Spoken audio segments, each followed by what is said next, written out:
주의 교회를 향한 주의 교회를 향한 우리 마음 희생과 포기와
사용하소서.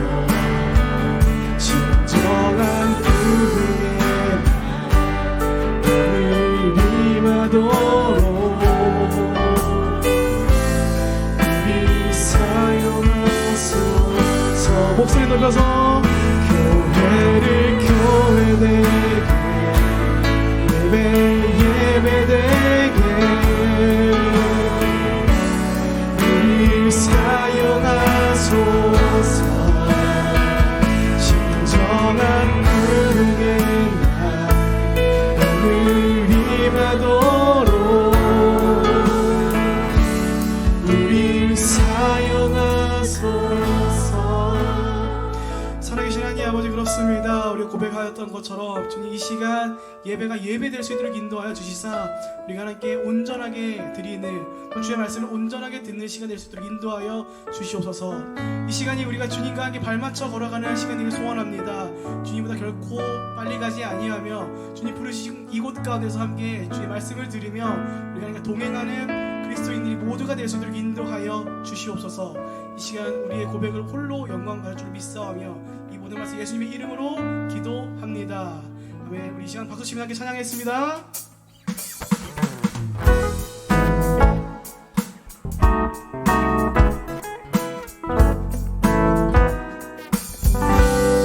그렇습니다. 우리 주님과 함께 걸어가는 것이 우리 가운데, 우리 인생 가운데 복된 줄로 믿습니다. 할렐루야. 고백하겠습니다. 주와 같이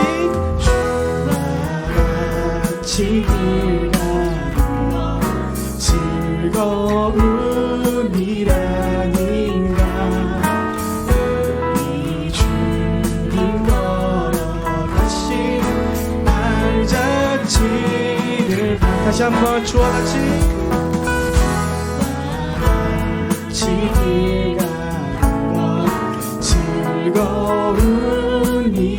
즐거움이라니가 우리 주님 걸어가신 발자취를 밟게 함께 한 걸음 주 예수와 함께 날마다 우리는 걷겠네. 아멘. 2절로 고백하겠습니다. 어린아이 같은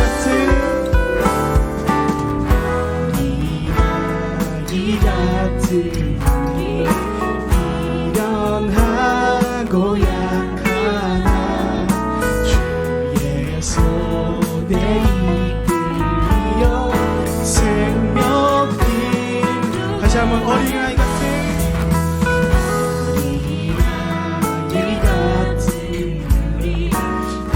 미련하고 약하나 주의 손에 이끌려 생명길로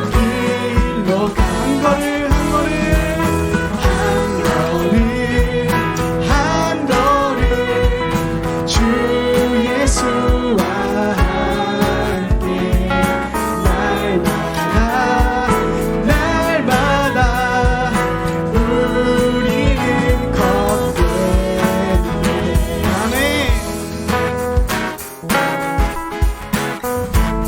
1절로 고백하겠습니다.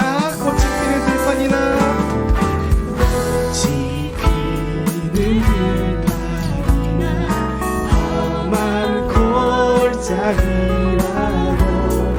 주가 인도하는 대로 주와가 우리 4절 옛 선지자 에녹같이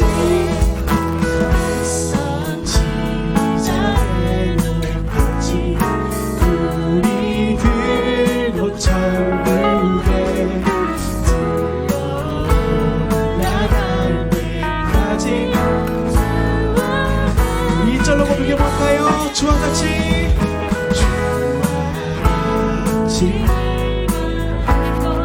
즐거움이라는가 우리 주님 걸어가신 발자취를 우리 함께 이렇게 고백했습니다. 한 걸음 주 예수와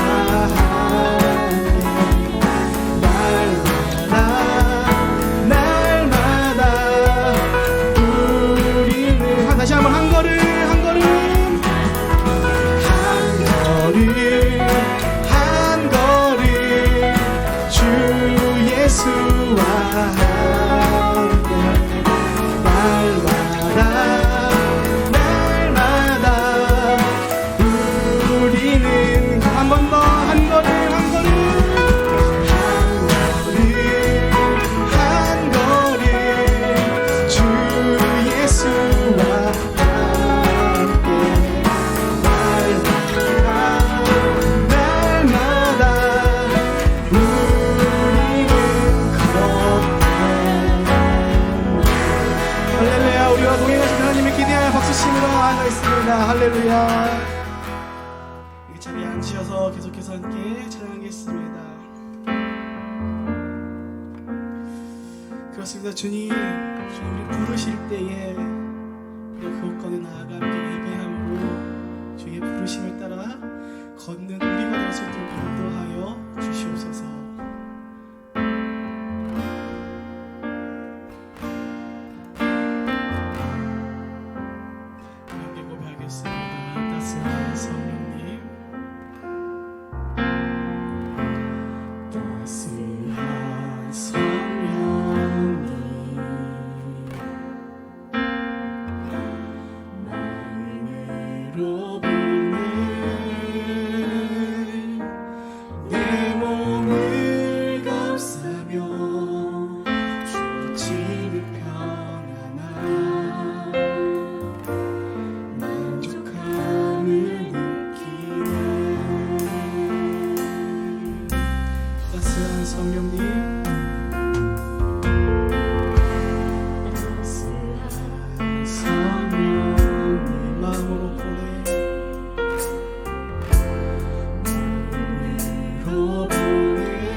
신 곳에서 예배하네. 어떤 상황에도 나를 예배하네. 신 곳에서 예배하네. 어떤 상황에도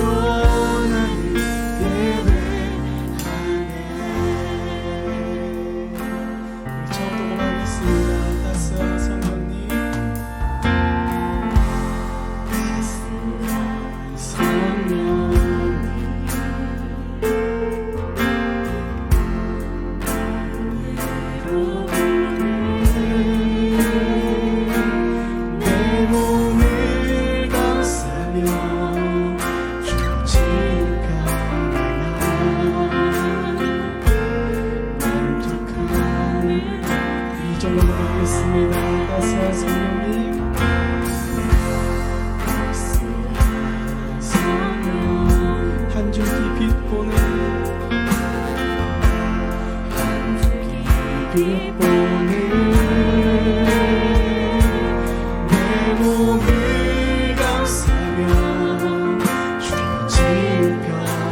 그 사랑을 느끼네. 그 사랑을 느끼네. 부르신 곳에서 예배하네. 어떤 상황에도 나는 예배하네. 부르신 곳에서 예배하네. 상황에도 나는 예배. 부르신 곳에서 부르신 곳에서 예배하네. 상황에도 나는 예배하네. 부르신 곳에서 예배하네. 상황에도 나는 예배. 내가 걸어갈 때 길이 되고 내가 걸어갈 때 힘이 되고 살아갈 때 삶이 되고 그곳에서 예배하네. 내가 걸어갈 때 힘이 되고 살아갈 때 삶이 되고 그곳에서 예배. 내가 걸어갈 때 길이 되고 걸어갈 때 힘이 되고 살아갈 때 삶이 되는 그곳에서 예배하네. 주님만 걸어갈 때 길이 되고 살아갈 때 삶이 되는 그곳에서 예배하네. 부르신 곳에서 예배하네. 상황에도 나는 예배하네. 부르시고 나는 영원히 상황에도 나는 예배.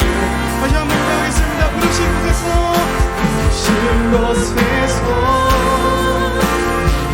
예배하네. 상황에도 나는 예배하네. 부르신 곳에서 예배하네.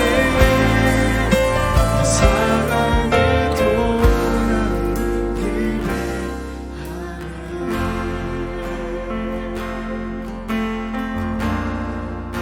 성령이시여 우리를 주님의 길로 인도하여 주시옵소서. 우리가 주님과 함께 걷길 소원합니다. 이곳에 계신 성령님 우리에게 말씀하시고 우리 가르치소서. 같이 열어주시고 주의 뜻으로 맡겨 우리 인도하소서. 다시 한번 오늘 이곳에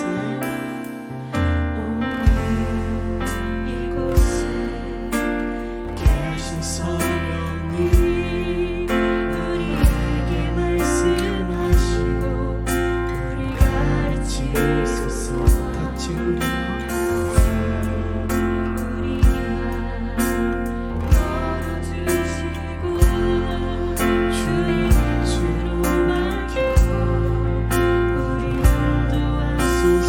주님보다 앞서지 않고 주님보다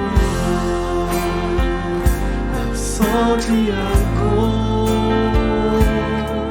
겸손하게 주님의 말씀 기다리니 주님 손에 우릴 드립니다. 사랑으로 인도하소서. 처음부터 고백하겠습니다. 오늘 이곳에 계신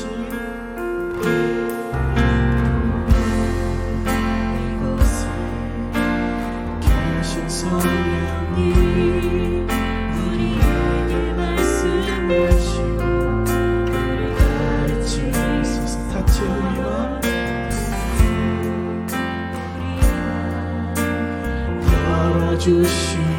주의 빛으로 주의 빛으로 밝혀 우리를 인도하소서.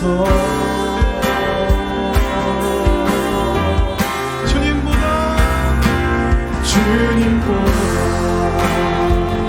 앞서지 않고 겸손하게 주님의 말씀 기다리니 주님 손에 우릴 드립니다. 사랑으로 인도하소서. 주님보다 앞서지 않고 주님보다 앞서지 않고 겸손하게 주님의 말씀 기다리니 주님 손에 밀드립니다. 사랑으로 인도하소서. 주님보다 앞서지 않고 주님보다 앞서지 않고 겸손하게 주님의 말씀 기다리니 주님 손에 밀드립니다. 사랑으로 인도하소서. 사랑으로 인도하소서.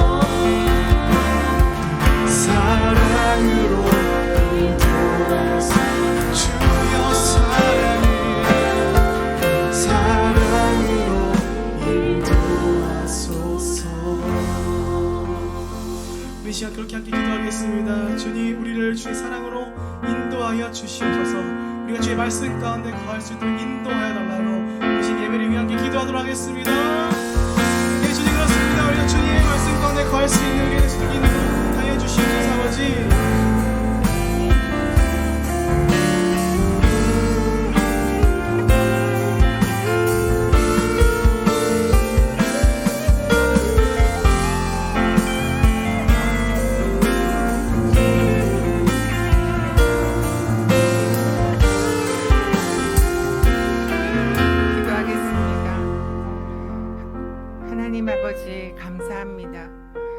세상은 여러 가지로 시끄러웠으나 저희는 묵묵히 우리의 길을 걸어왔습니다.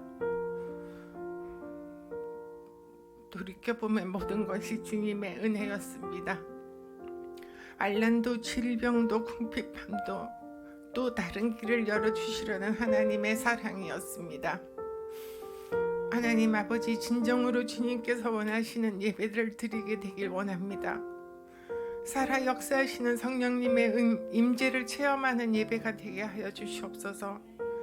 이 땅에서의 영광이 아닌 하늘에서의 영광, 주님의 영광을 바라볼 수 있게 되기를 소망합니다.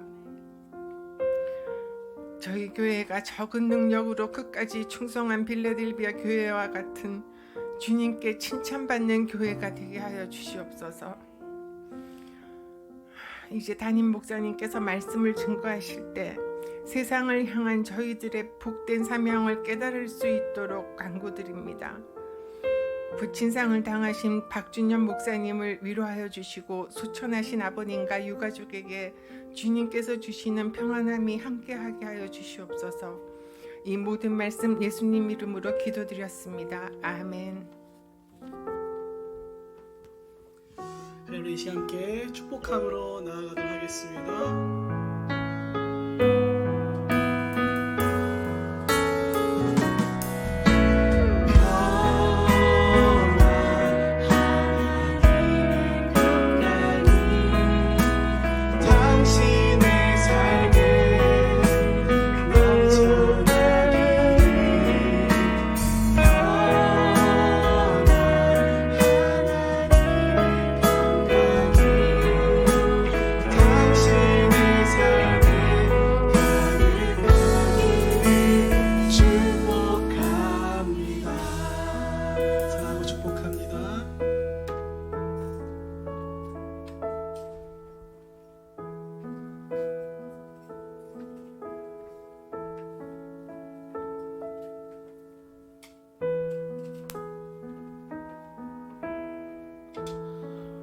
오늘 하나님께서 우리에게 주시는 말씀은 사도행전 16장 1절부터 10절까지의 말씀입니다. 한 절씩 교독하겠습니다.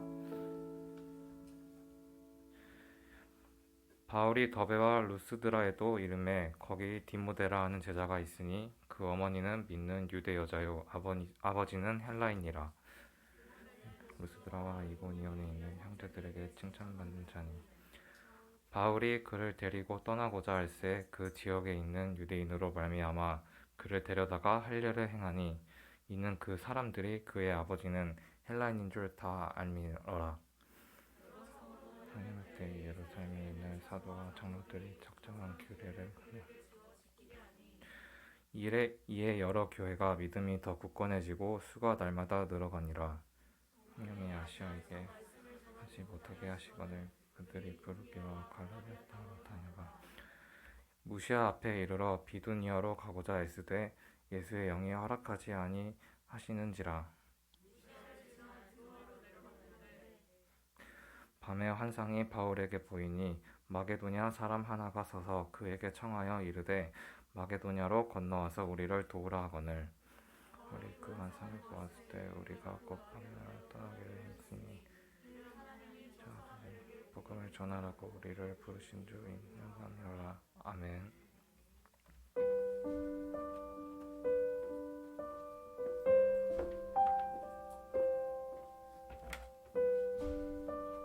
할렐루야.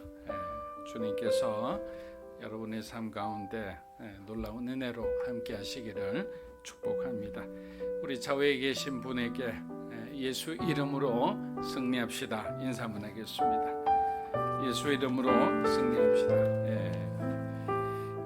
올 한 해는 예수 그리스도의 이름으로 우리가 살자는 그런 우리가 표어를 가지고 이렇게 나누고자 합니다.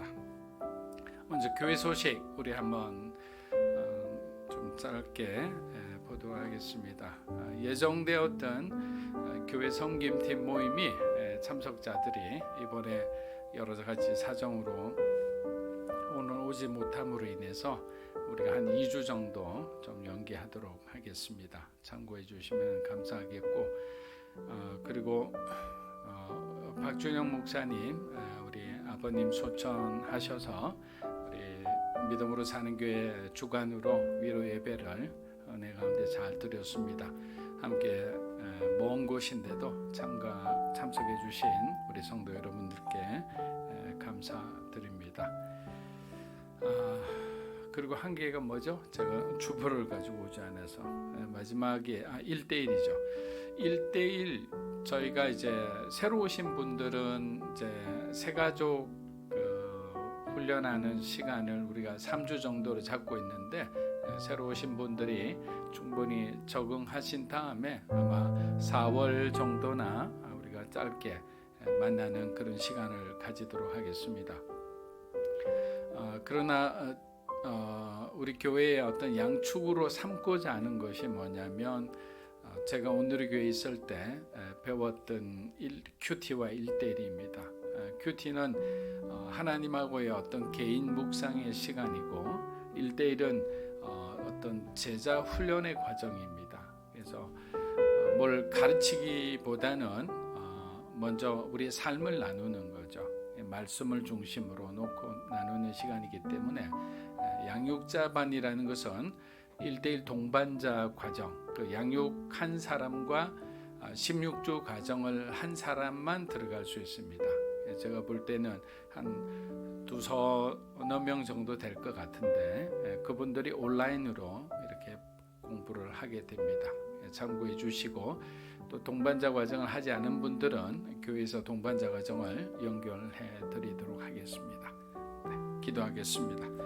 자, 오늘 먼저 같이 한번 기도했으면 좋겠습니다. 성령께서 오늘 우리들 마음을 활짝 열어주셔서 바울을 통해서 보여지는 하나님의 뜻, 그것이 우리 가운데도 임하게 하여 주시옵소서. 우리의 눈과 마음을 열어달라고 우리가 짧게 기도하겠습니다.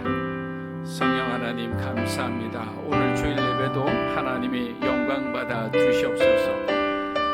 세상에 의해서 막힌 우리의 눈과 귀를 활짝 열어주시고 이제는 주님께 초점을 맞춥니다. 하나님이 강단을 통해 죄종을 통해 전달하는 말씀들이 우리 가슴 가운데 꽂히게 하시고 우리의 생각을 변화시키고 하나님이 원하시는 그런 삶을 살아가는 정말 충성된 주님이 사랑하시는 종들이 되게 역사하여 주시옵소서. 문들이 닫혔을 때 우리가 어떻게 해야 되는지 하나님께서 말씀을 통해 지혜를 주시고 그렇게 살아갈 때 우리들의 복된 삶을 누리며 많은 사람들에게 예수 그리스도를 전하며 살아가는 하나님의 귀한 일꾼 되게 하여 주시옵소서. 은혜와 축복이 우리 가운데 머무는 것이 아니라 더 많은 사람들에게 전달되게 하여 주시옵소서. 우리를 긍휼히 여기시는 예수님의 이름으로 기도합니다. 아멘.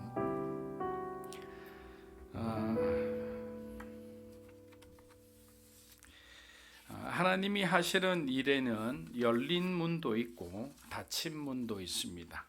그리스도인의 삶도 마찬가지인 것 같습니다. 살다 보면 크게 우리가 노력하지 않았음에도 하나님께서 축복의 문을 활짝 열어주실 때도 있으며 아무리 애를 써도 그 닫힌 문이 열리지 않을 때가 있습니다. 이유를 몰라 당황할 때 성령님은 항상 우리를 기도의 자리로 이끌어 주십니다. 성경은 우리 인생의 주권자가 하나님이심을 곳곳마다 증거하고 있기 때문입니다. 결국 바울의 전도 여행도 바울이 아니라 하나님의 뜻대로 이끌려 가고 있는 것입니다. 물론 우리들의 눈에 보이는 무대에 있는 바울이 보입니다. 그리고 실라가 보이고 디모데가 보이지만 그 연극을 직접 연출하시는 분은 하나님이시라는 것입니다. 그렇게 등장하라면 등장하면 되고 자신의 분량이 끝나 베드로와 바나바처럼 무대 밖으로 나와야 할 때는 아무런 미련 없이 그냥 대장하면 되는 것입니다. 여기에 우리가 뭔가 미련을 두거나 집착해서는 안 됩니다.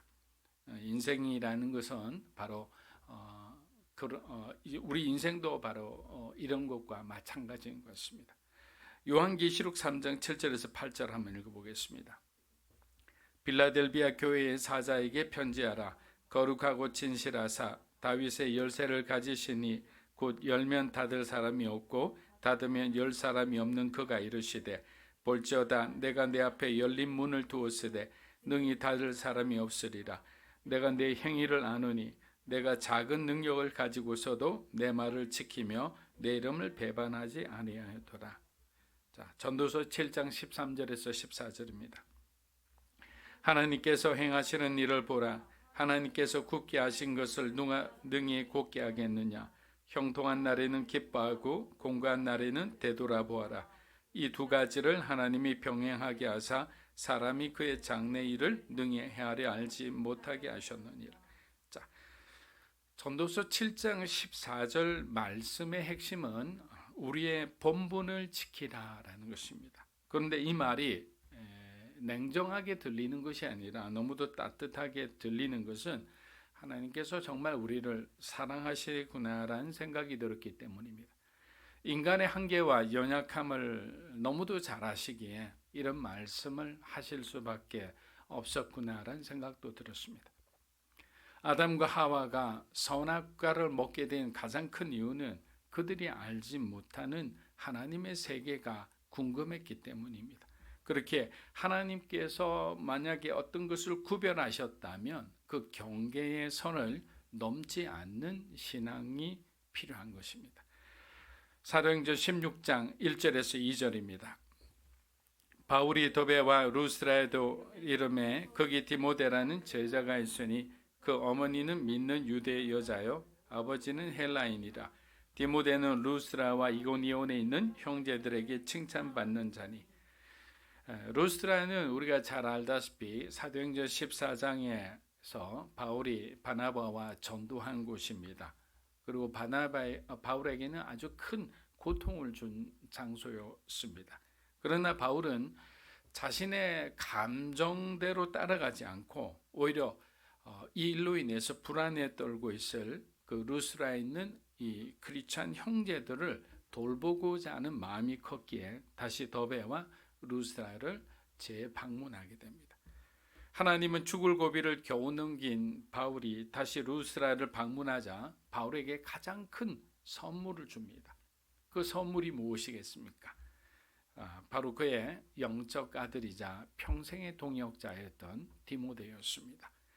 만일 바울이 루스라를 재방문하지 않았다면 디모데는 바울의 제자가 아니라 바나바의 제자가 되었을 수도 있습니다.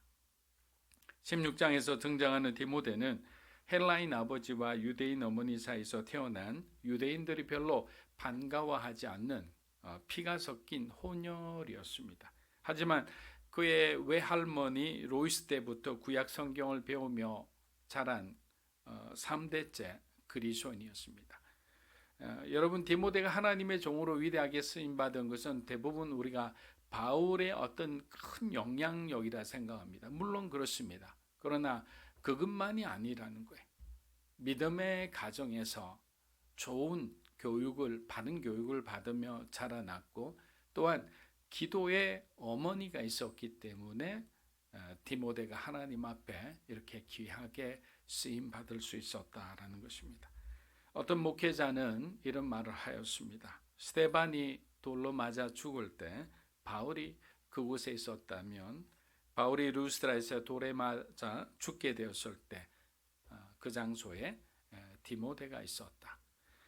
이것이 그냥 마냥 뜬구름 잡는 소리가 아닌 것이, 디모데가 인격적으로 예수님을 영접한 곳이 바로 바울의 루스드라 전도 때였기 때문입니다. 사랑하는 여러분, 동역자는 우리가 뭔가 노력해서 만들어가는 것이 아니에요. 여러분도 그렇잖아요. 여러분하고 친한 사람하고 뭔가 이렇게 친구를 만들고 싶은데 의외로 그 친구하고 계속 멀어질 때가 있어요. 내가 좋아하는 친구는 나랑 멀어지고, 내가 정말 멀리하고 싶은 사람은 자꾸만 가까이 다가오는 그런 경우가 있을 겁니다. 그렇기 때문에 진정한 우리의 삶의 동역자라는 것은 하나님께서 우리에게 붙여주셔야 되는 거예요. 우리들의 인생을 돌아보면 그냥 잠깐 스쳐 지나가는, 어쩌면 의미 없는 그런 없이 지나가는 사람들이 훨씬 많죠. 짧게 만났다가 헤어지는 그런 사람들이죠. 그러나 바울에게 디모데와 같은 사람은 하나님께서 붙여주신 소중한 그런 평생의 동역자였던 것입니다.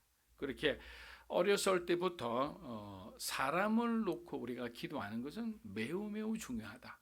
부모님들은 어린 자녀를 위해 기도할 때 빠짐없이 기도해야 되는 것은 바로 사람을 놓고 기도해야 되는 거예요. 믿음의 배우자를 놓고 기도합니다. 또 믿음의 동역자를 만나기 위해 기도합니다. 또 믿음의 스승과 또 멘토를 만나기 위해서 기도해야 하는 거예요. 같은 비전과 목적을 가진 사람을 구하기 위해서라면 무엇인들 내어놓지 않겠습니까? 그만큼 동역하는 사람이 얼마나 소중하다는 것, 그 가치를 아는 사람에게는 하나님께서 주실 수밖에 없죠. 근데 주어도 그 가치를 모르고 그냥 쉽게 그냥 모든 것이 그냥 분열되고 헤어지고 찌그러지고 이런 상황이 된다면 그것은 서로에게 손해가 되는 것입니다.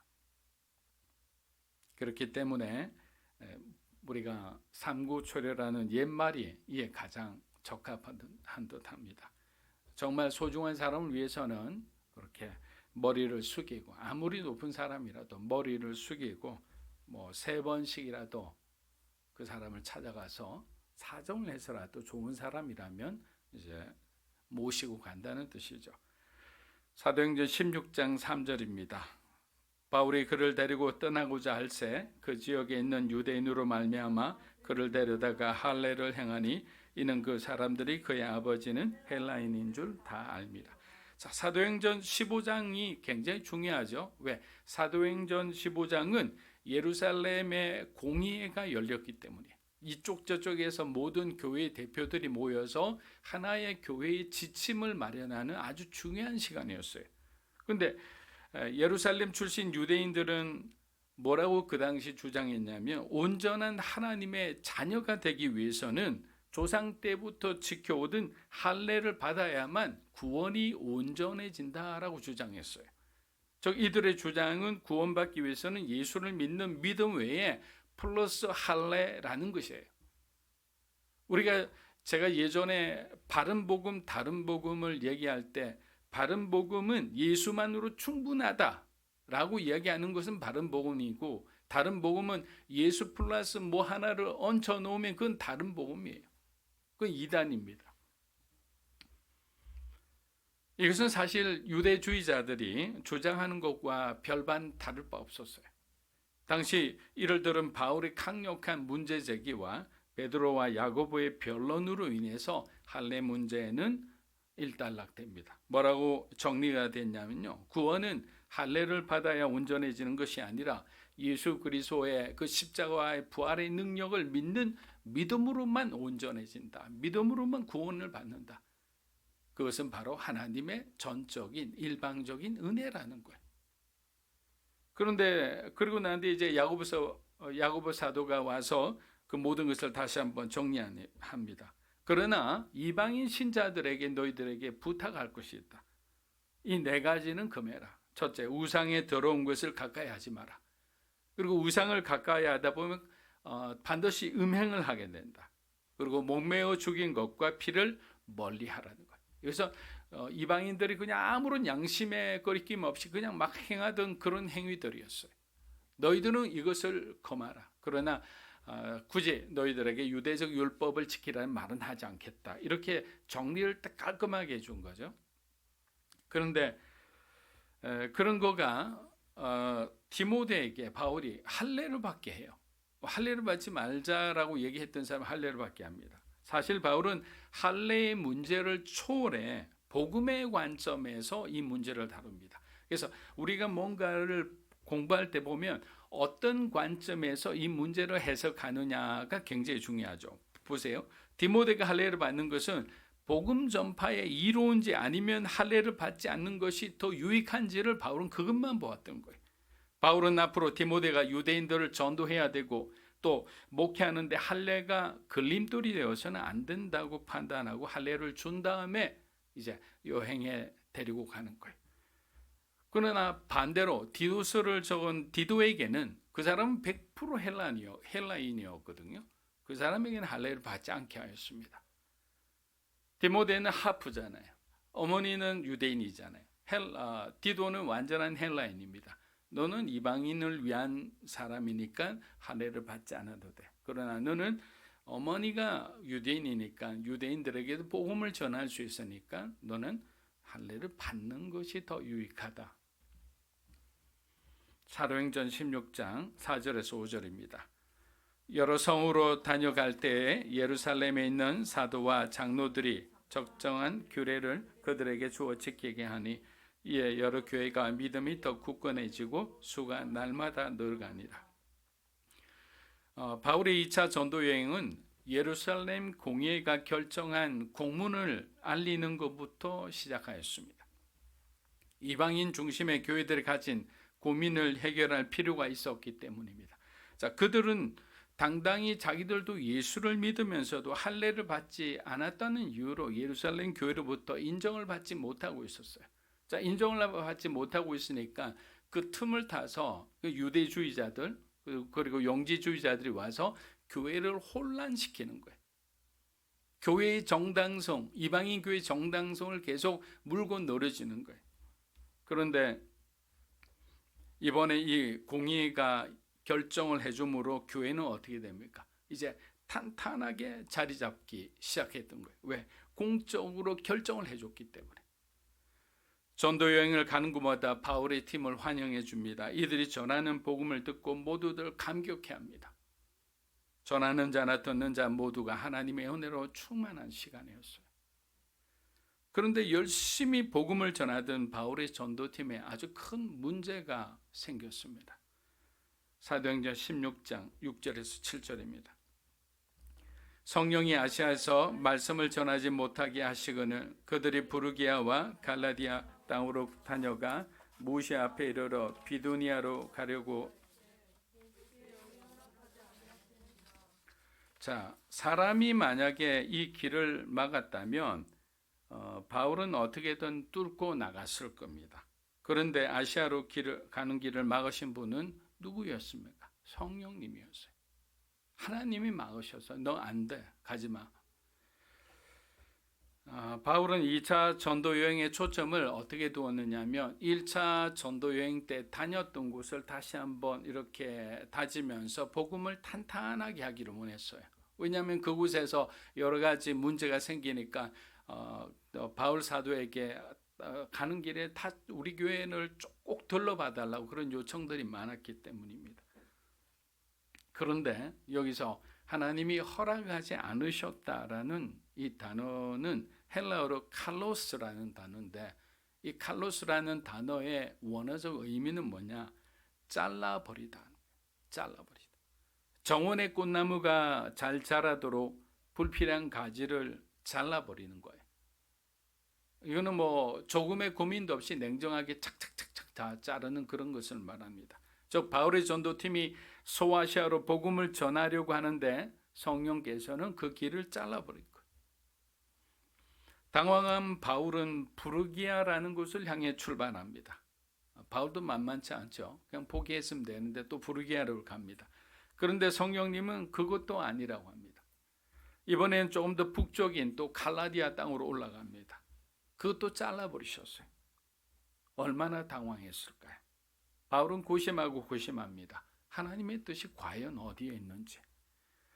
루스라에서 거의 300km나 떨어져 있는 곳까지 아주 멀고 험난한 여정을 하게 됩니다. 이제 막 합류한 디모데도 얼마나 당황했을까요? 그러나 중요한 것은 그 리더인 바울에 대한 신뢰가 있었기에 오히려 먼 거리를 걸어가면서 사실 서로가 잘 모르잖아요. 근데 서로를 알아가는 시간이에요. 여러분, 어려울 때 함께한 동지는 평생을 함께 갑니다. 편안했을 때, 평화의 시기 때 서로가 주고받은 그거는 그냥 모두가 좋은 기억만 있기 때문에 그래서 오래 가지 못하죠. 그러나 고난의 시간에는 자기의 있는 거 없는 거 다 끄집어내잖아요. 좋은 면도 보고 좋지 않은 면도 다 보게 돼요. 그래서 결국에는 그 사람의 있는 모습 그대로를 받아들이게 되니까 진정한 전우가 되죠. 생명을 나눠줄 수 있는 그런 관계가 되는 거예요. 어려운 시간을 통해서 디모데는 이제 쉽게 말하면 사전 훈련을 받는 거죠. 그리고 바울과 실라 정도 되는 사람은 환경을 다스리는 능력을 가지고 있습니다. 여러분 이제 16장이니까 조금만 더 뒤에 가면 우리가 다다음 주 정도에는 바울과 실라가 감옥에서 빌립보 감옥에서 찬양하는 그런 것을 볼 수가 있을 겁니다.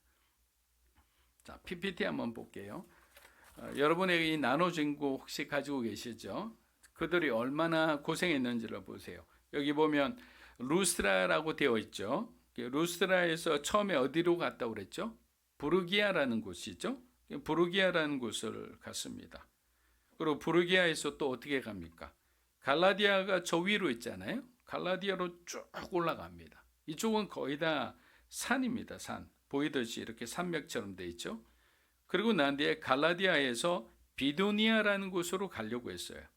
근데 하나 성령께서 또 막으십니다. 결국 갈라디아에서 무시아라는 곳까지 저기 쭉 또 이렇게 평행 이동해서 그 무시아라는 곳에서 이제 마지막으로 드로아 항구 도시까지 내려오게 되는 거예요.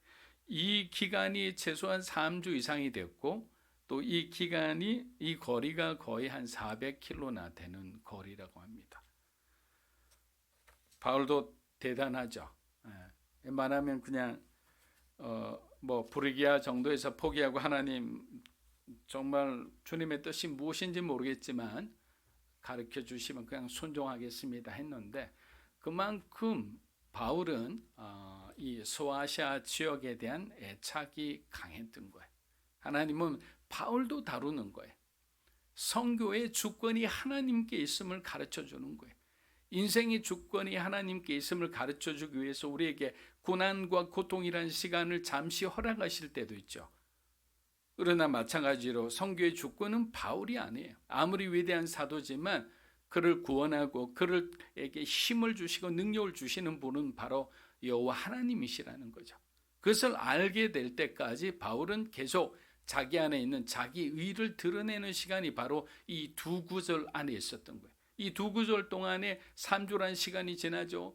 그리고 400km라는 아주 먼 거리를 걸어가게 됩니다. 걷고 또 걷고 또 하나님의 뜻을 묻고 또 묻고 또 기다리고 기다리는 가운데서 그들이 결국 하나님을 이제 아주 진하게 만나게 됩니다. 아마 이렇게 기도했을 거예요. 주님, 이 길은 제가 오랫동안 준비해온 길입니다. 1차 전도여행의 열매를 보셨다면 왜 제가 가는 길을 막으시나요? 우리 그렇잖아요.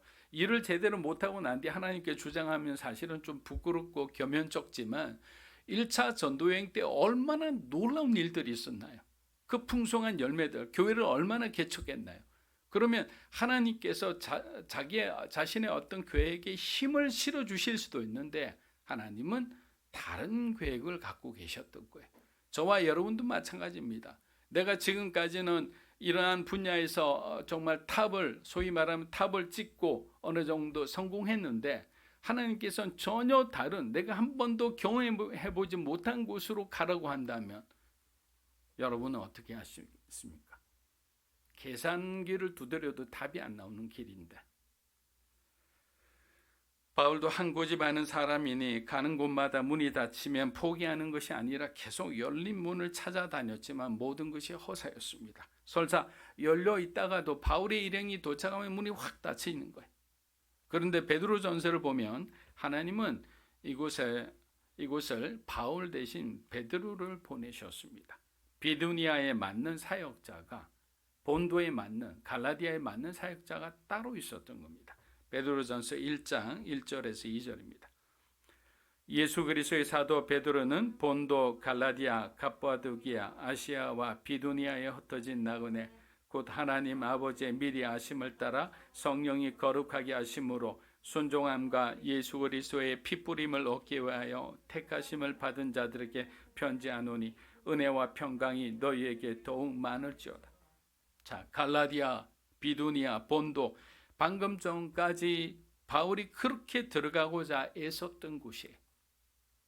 하나님께서는 이 지역들은 유대인의 영향력이 강한 곳이라 예루살렘 교회 수석 장로인 베드로에게 이 지역을 맡기고 바울에게는 순수한 이방인들의 나라인 로마를 비롯한 유럽을 맡기고자 했던 거예요. 더 큰 비전을 주시고자 했던 거예요.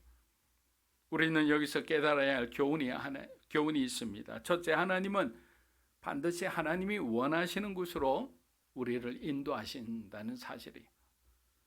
그렇게 지금의 바울처럼 버텨봐도 시간만 가고 그냥 내 몸만 그냥 상하게 되는 거예요. 왜냐하면 하나님은 유럽 복음화를 위해서 더 큰 비전을 바울에게 주시기를 원하셨는데 바울의 시선은 아시아를 넘어가지는 못하는 거예요.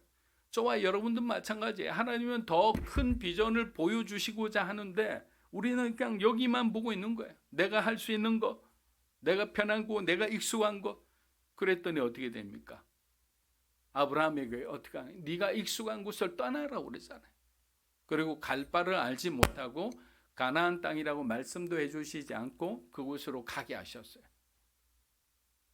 이것이 하나님의 인도하심의 전형적인 방법입니다. 보통 선교사님들은 자신이 응답받은, 감동받은 나라로 들어가기를 원해요. 그런데 선교단체에서는 이것을 조율할 수밖에 없어요. 왜냐하면 어떤 사람은 대부분 막 필리핀에 모이고 태국에 모이고 인도네시아에 모이는데 그것이 70% 이상이 그곳에 모여요. 그러면 정말 보내야 하는 국가에는 보낼 수가 없잖아요. 아프리카는 너무 멀다고, 너무 고생스럽다고 가지를 않으려고 해요. 그래서 선교단체에서는 자율적으로 이렇게 분배를 해서 그곳으로, 원래는 인도네시아를 희망했지만 아프리카 르완다로 보냅니다. 보내면 그 말을 듣는 즉시 얼마나 당황스러울까요? 자기가 10년 이상 인도네시아를 놓고 기도했는데 하나님은 어떻게 된 거냐고.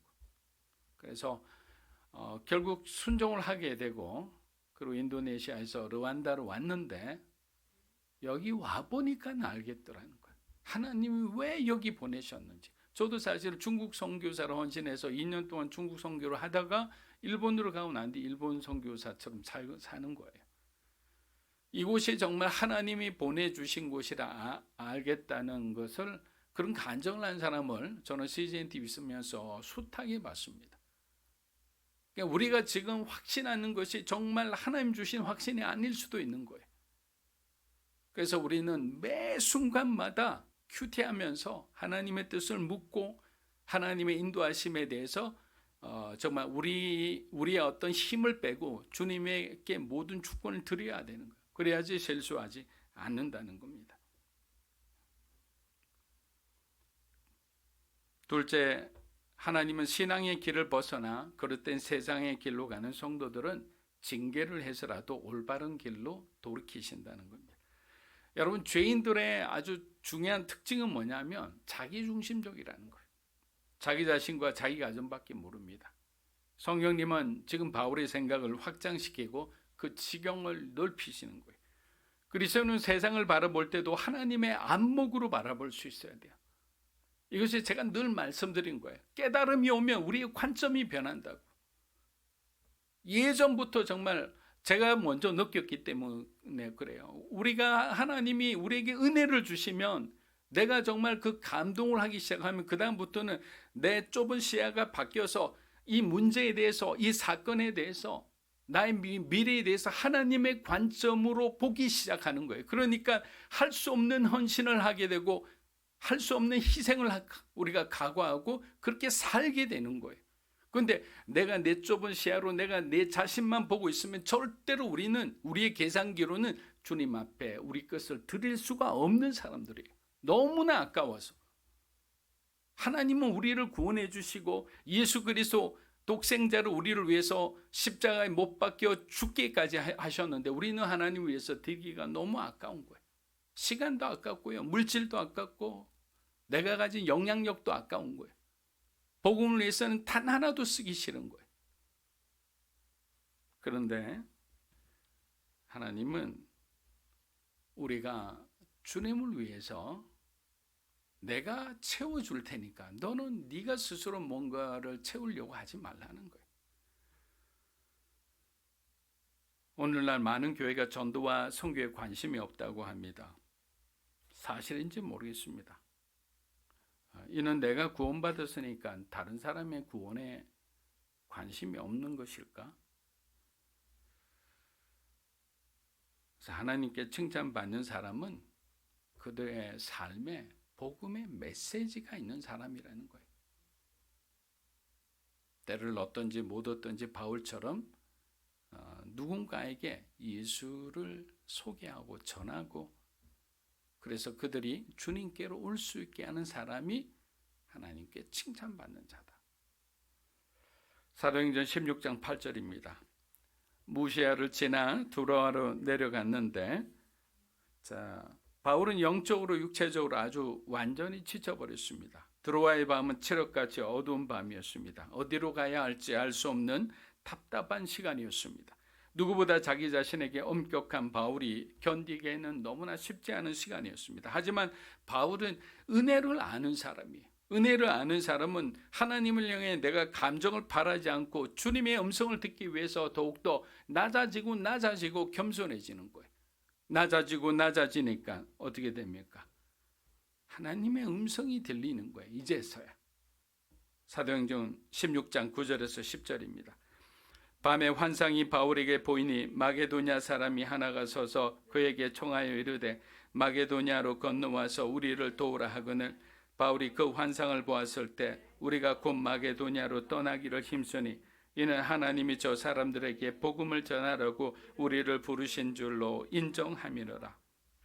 여러분 9절 10절이 주는 메시지는 하나님이 한쪽 문을 닫으실 때 다른 문이 열릴 것을 기대하라는 거예요. 한쪽 문을 닫으실 때 다른 문이 열릴 것을 기대하라. 왜? 하나님은 항상 우리에게 피할 길을 주시는 분이기 때문에 그리고 사랑하는 자에게 가장 선한 것을 주기를 원하시는 분이기 때문에 여러분 절망의 순간에 위대한 사건이 일어났습니다. 그것은 한밤중에 바울이 기도할 때 환상이 보인 거예요. 바울은 그 환상에서 마게도니아 사람을 보았습니다. 여러분 마게도니아는 그리스 북쪽에 있는 그 알렉산더 대왕의 나라였어요. 바다 건너에 있는 소아시아 지역과 완전히 다른 새로운 지역입니다. 건너와서 우리를 도우십시오 라고 간청할 때 바울의 심장이 다시 뛰기 시작합니다. 몇 주간 걷고 또 걷고 기다리며, 그렇게 기다리며 궁금해했던 하나님께서 가기를 원하시던 지역이 마침내 유럽임을 알게 되었던 것입니다. 바울은 더 이상 고민할 필요도 없이 마게도니아로 떠나기로 작정합니다. 이제 복음이 아시아에서 유럽으로 전파되는 아주 신기원을 이루게 되는 거예요. 사랑하는 여러분, 초대교회 부흥은 우연히 일어난 것이 아니에요. 복음을 위해 자신의 삶을 기꺼이 희생하고, 말만 하지 않고 정말 희생하고 외롭고 힘든 전도자의 삶을 살았던 그 무명의 그리스도인들의 헌신을 통해 이루어진 열매였습니다. 우리 중 누구라서 인생의 닫힌 문을 경험해 보지 않은 사람이 누가 있겠습니까? 모두들 다 크고 작은 그런 어떤 어려움들을 경험해 보셨으리라 생각합니다. 그러나 먼저 우리보다 닫힌 문을 지나 새로운 은혜의 문을 경험한 믿음의 선배들이 있기 때문에 걱정할 필요가 없다고 생각합니다. 왜? 어떻게 건너는지를 보여주셨잖아요. 우리는 인생의 문이 닫혔을 때 비로소 예수님의 존재를 인식하기 시작합니다. 너무나 안일하게 살아왔던 우리의 지난 날을 하나님 앞에 회개하기 시작합니다. 정말 나답게 사는 삶, 진정 보람있게 사는 삶이란 우리를 창조하시고 구원하신 예수 그리스도를 인격적으로 만나고 그분이 기뻐하는 것을 하는 삶이라는 것을 알게 되는 거예요.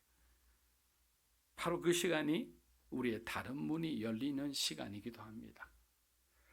주님의 은혜를 잊지 않고 항상 기뻐하고 또 범사에 감사하며 쉬지 말고 기도하는 우리 사랑하는 믿음으로 사는 교회 성도 여러분이 되시기를 주의 이름으로 축복합니다.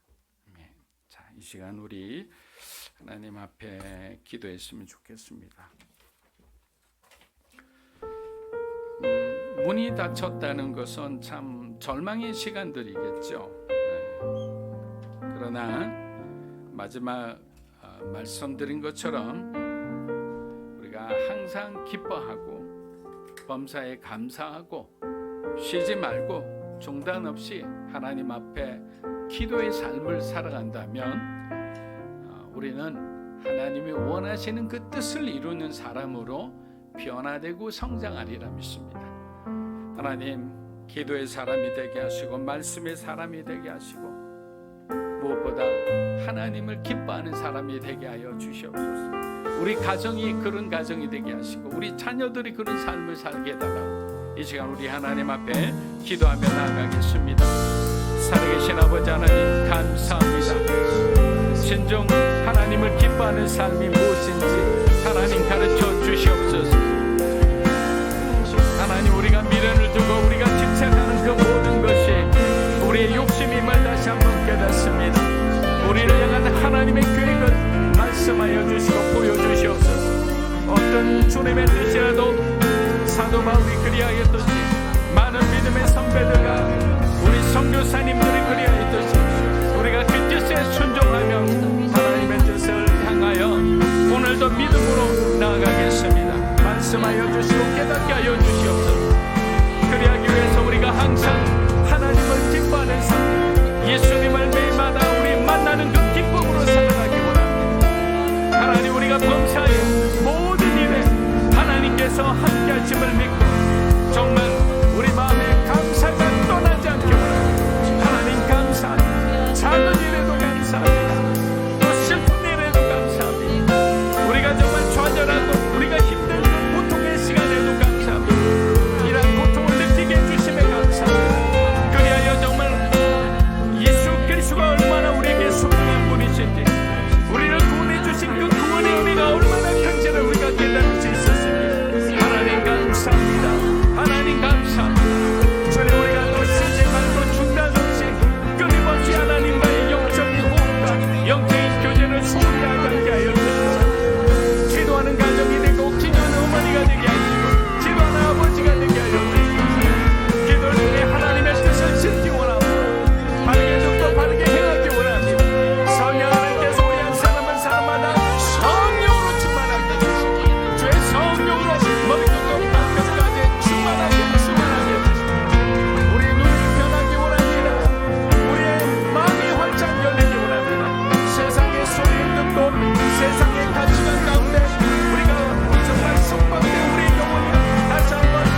예수 그리스도의 이름으로 기도합니다.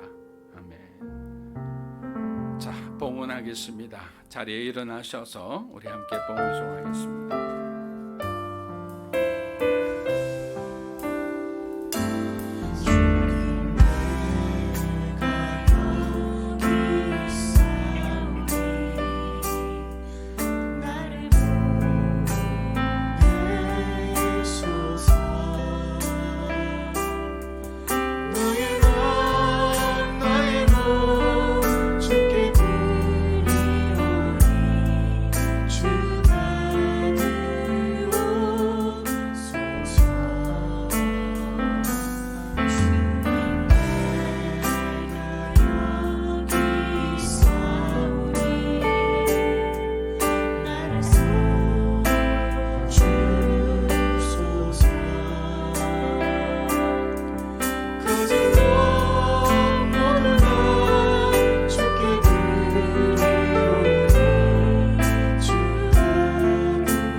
우리를 끝까지 사랑하시고 돌보시는 하나님의 은혜에 감사합니다. 주님, 지난 한 주간도 우리의 삶의 자리를 축복해 주심에 감사드립니다. 하나님 앞에 감사한 마음으로 11조로 감사한 금으로 우리가 성경한 금으로 구별하여 드립니다. 드리는 귀한 손길을 또 그들의 마음의 중심을 축복하여 주시고 30배, 60배, 100배의 축복으로 하나님 갚아주시고 하나님께서 살아계심을 그들의 삶의 현장에서 경험하게 인도하여 주시옵소서. 너무나 드리고 싶으나 삶의 형편상 드리지 못하는 사랑하는 성도들도 기억하여 주시고 그들의 삶의 환경을 이제 하나님 변화시켜 주셔서 주님 앞에 마음껏 드릴 수 있도록 축복하여 주시옵소서. 이제는 우리 주 예수 그리스도의 은혜와 하나님 아버지의 크고 놀라우신 사랑과 성령님의 감화감동 교통하심의 역사가 하나님의 전적인 인도하심에 순종하고 그분의 뜻을 따라 온전한 마음으로 살아가기를 원하는 사랑하는 믿음으로 사는 교회 성도 한 분 한 분의 삶과 영상으로 예배드리는 주님의 귀한 백성들 위해 이 자리에 참여하신 모든 성도들 위해 한국교회와 우리 선교사님들 위해 이제로부터 영원토록 함께 하시기를 간절히 축원하옵나이다. 아멘.